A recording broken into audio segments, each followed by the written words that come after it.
ചേച്ചി എങ്ങനെ ഓർക്കും അർജുൻ എങ്ങനെ ഓർക്കും ഈ സമയത്ത്? അർജുൻ ആദ്യം നല്ല പരിചയമുണ്ടോ? അയൽവാസിയാണ്. ഇവിടുത്തെ നാട്ടുകാർ തന്നെ.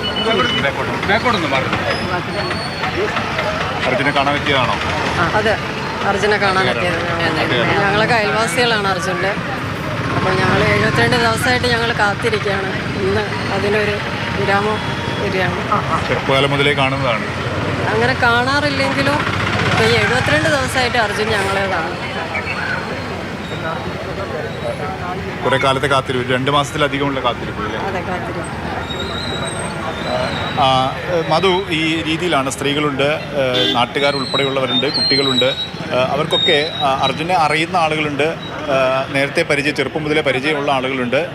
അർജുൻ്റെ ബാല്യകാലം ഉൾപ്പെടെയുള്ള ചെറുപ്പമൊക്കെ ഉണ്ടായിരുന്നൊരു നാടാണല്ലോ സ്വാഭാവികമായിട്ടും. പക്ഷേ അതിനൊക്കെ അപ്പുറത്ത് അർജുനുമായി യാതൊരു പരിചയവും ബന്ധവും ഇല്ലാത്ത നിരവധിയായ ആളുകൾ ഇങ്ങോട്ടേക്ക് ഒഴുകിയെത്തുന്നു എന്നുള്ളതാണ് ഇതിൻ്റെ ഏറ്റവും നമുക്കറിയാം അർജുൻ്റെ മരണം ഉണ്ടാക്കിയിരിക്കുന്ന ഇപ്പോൾ മനാഫൊക്കെ കഴിഞ്ഞ ദിവസം പറഞ്ഞു പല പാഠങ്ങൾ പഠിപ്പിച്ചിരുന്ന ഒരു മരണം കൂടിയാണ് അർജുൻ്റെത്, അല്ലെങ്കിൽ ഒരു സംഭവം കൂടിയാണ് എന്നുള്ളത്.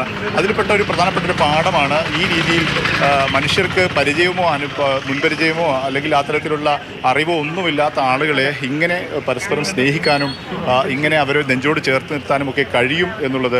ശരിയാണ്. ഏറ്റവും വലിയ ഉദാഹരണമാണ് അർജുൻ കടന്നു വന്ന വഴിയിലെല്ലാം നമ്മൾ കണ്ടത്.